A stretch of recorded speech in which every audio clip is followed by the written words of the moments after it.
प्रिय विद्यार्थियों, आज का हमारा ये टॉपिक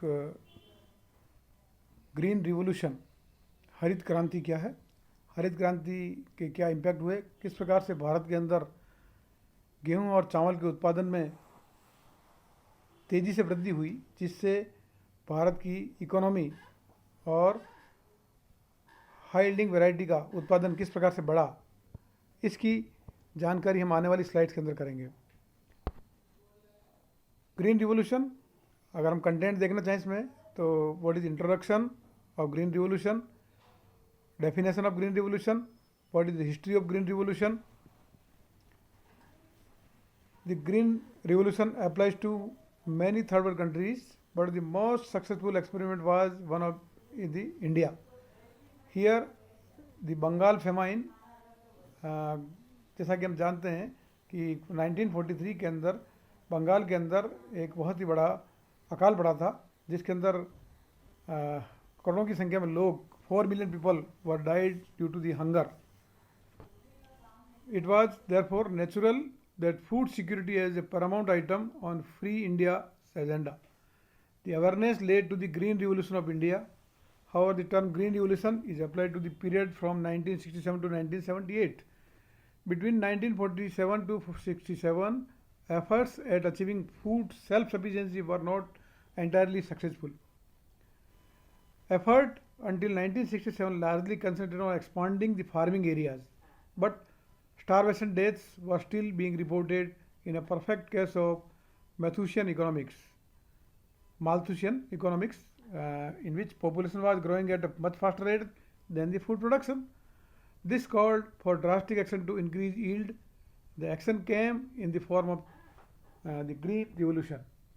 जैसा कि हम जानते हैं कि 1943 के अंदर बंगाल का अकाल पड़ा था, और बंगाल फेमन के बाद में जहाँ पर काफ़ी लोग उसमें मारे गए और वो भूख की वजह से लोग मारे गए, तो जब भारत आज़ाद हुआ तो सबसे पहला एजेंडा ये था कि किस प्रकार से भारत के अंदर अनाज की उपज को बढ़ाया जाए। तो 1967 से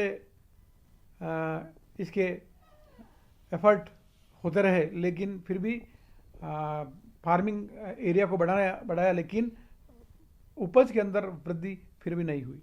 लेकिन 1967 के बाद में ये ग्रीन रिवॉल्यूशन के रूप में ये प्रयोग आया, जिसकी वजह से भारत के अंदर जनसंख्या के बढ़ने के साथ साथ भोजन के और धान के उत्पादन में भी वृद्धि हुई, और जिसके फलस्वरूप भारत जो है संपदा संपन्न देश बन गया।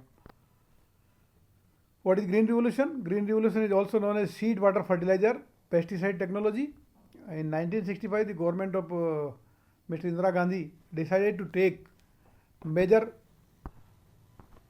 crop in which major steps to improve the agricultural conditions. Thus, green revolution was applied to the period from 1967 to 1978, basically in the part of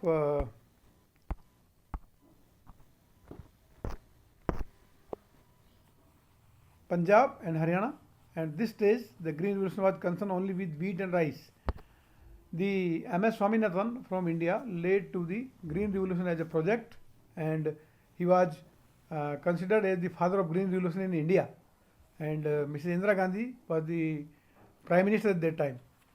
What is the Green Revolution? The H.G. Harar, the Green Revolution is the phrase generally used to describe the spectacular increase that took place during 1967 to 68 and is continuing in the production of food grains in India. Green revolution means revolutionary change in agriculture in order to make a massive production. Green revolution has been effected not only in India but also in many other countries where food production is not at par as the size of population. The green revolution is defined as we have seen on the early slide. Productivity of global agriculture increased drastically as a result of new advances. During this time period, now the new chemical fertilizer and pesticides were created. The chemical fertilizers made it possible to supply crops with extra nutrients and therefore increase yield.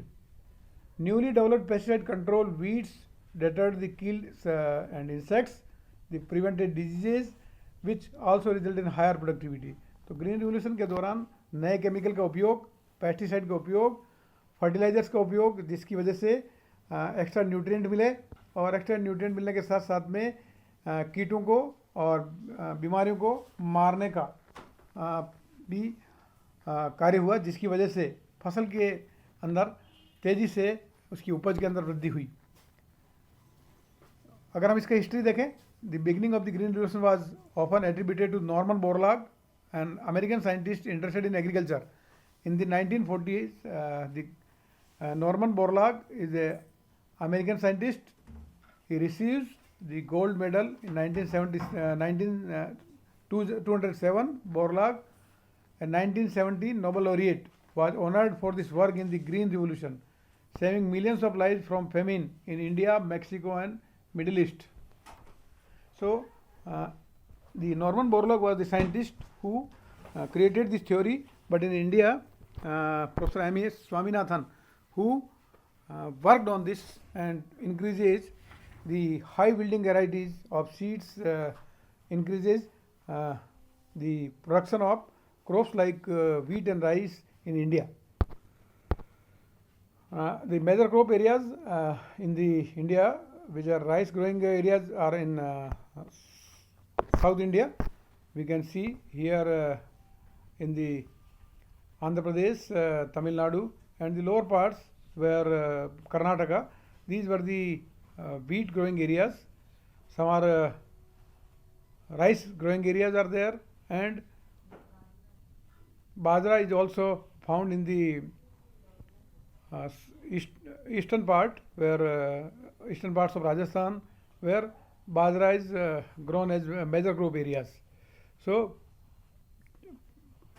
all these crops are shown in the map here as the different areas in the form of rice, wheat, jowar, maize, which are the major crops for Indian population. The methods used in Green Revolution were the double or multiple cropping system, seed with superior genetics, proper irrigation system, high yielding varieties of seeds, then use of pesticides and fertilizers, use of modern machineries like tractor, harvesters, threshers, and expansion of farming areas. These were the main methods used to increase yield in Green Revolution. The continued expansion of farming areas, Green Revolution continued with quantitative expansions of the farmlands. Double cropping existing farmlands instead of one crop season per year. Double cropping means there are sowing of two crops parallel, and there had be to the two monsoons per year. One would be natural monsoon and another is the artificial monsoon. The use of superior variety of seeds for the production to increase the double cropping existing farmland. The double cropping was a primary feature of the Green Revolution. Instead of crop season per year, the decision was made to have two crop seasons per year. The one season per year practice was based on the fact there was a natural monsoon per year, and there had to be two monsoons per year. One would be natural and another is artificial. The artificial monsoon was created by huge irrigation facilities. Dams were built to increase or arrest large volume of natural monsoon water, and were earlier being wasted. Simple irrigation techniques were also adopted. This was the scientific aspect of the Green Revolution. The ICAR reorganized in 1965 and then again in 1973. It developed new strains of high yielding values seeds, mainly wheat and rice. Also millet and corn were also used for the such studies. The most noteworthy high yielding varieties seed was the K68 for wheat. The credit for developing this strain goes to the Dr. M.P. Singh, who is regarded as the hero of India's Green Revolution. The causes of Green Revolution: high yielding variety of seeds, chemical fertilizers, irrigation, multiple cropping, modern agriculture machinery, credit facilities, and the effects of Green Revolution: increase in production, capitalistic farming, effect on rural employment, reduction in imports of food grains, then development of industries, effect on prices, basis for economic growth, effects on consumers, effect on planning, increase in trade, and change in thinking of farmers. Here we can see the results of Green Revolution from 1950s to 1990, how the uh, production of these both grains have increased in a lot large on large scale. That is, we have seen in the this particular graph. Advantage of the Green Revolution, we have seen that using modern techniques of agriculture, the yield of grains were increased. The Green Revolution resulted in record grain output of 130 million tons in 1978-79. This established India as one of the most biggest agriculture producer. No other country in the world, those attempted to the Green Revolution, recorded such level of success. India has become the exporter of the food grain around that time. Uh, Yield per unit farmland improved more than 30% between 1947 to 79, and the Green Revolution was considered to have delivered its goods.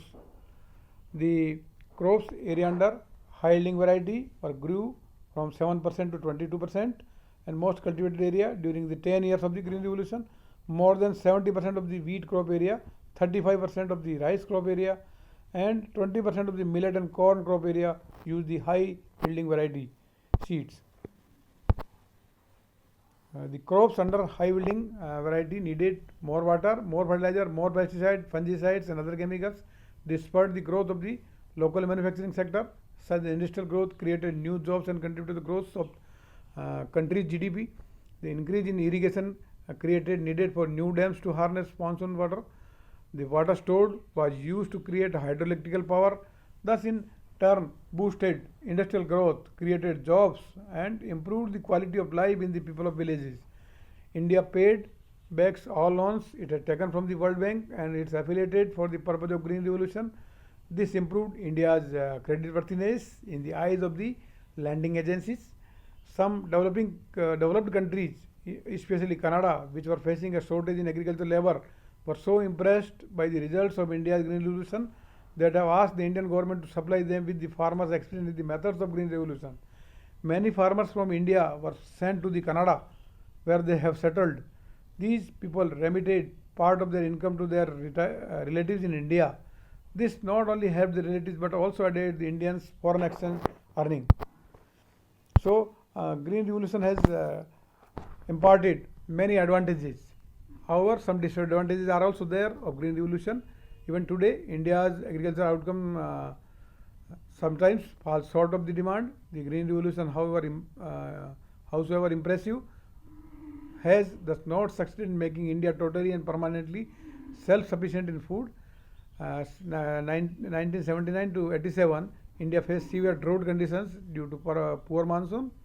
This raised questions about whether the Green Revolution was really a long-term achievement. In 1919, India had to import onions due to lack of crops. India has failed to extend the concept of high yield variety seeds to all crops of all regions.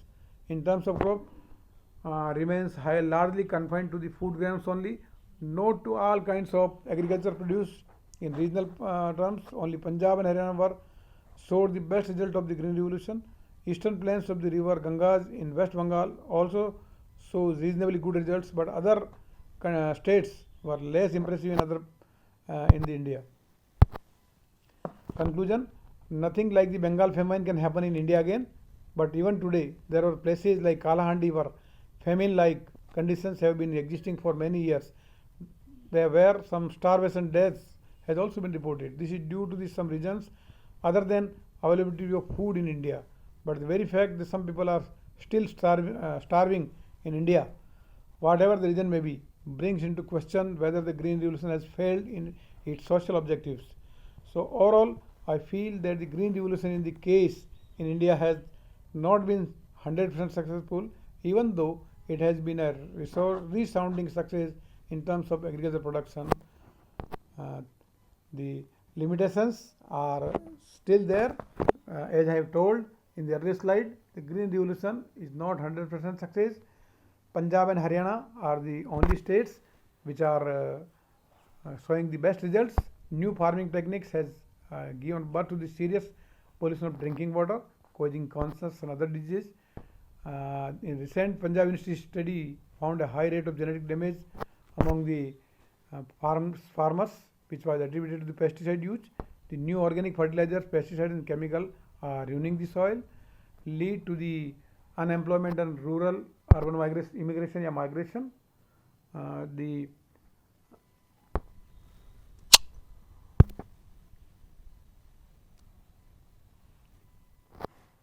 conclusion: as a technological innovation, the green revolution replaced one way of life in another in short span of 2 decades.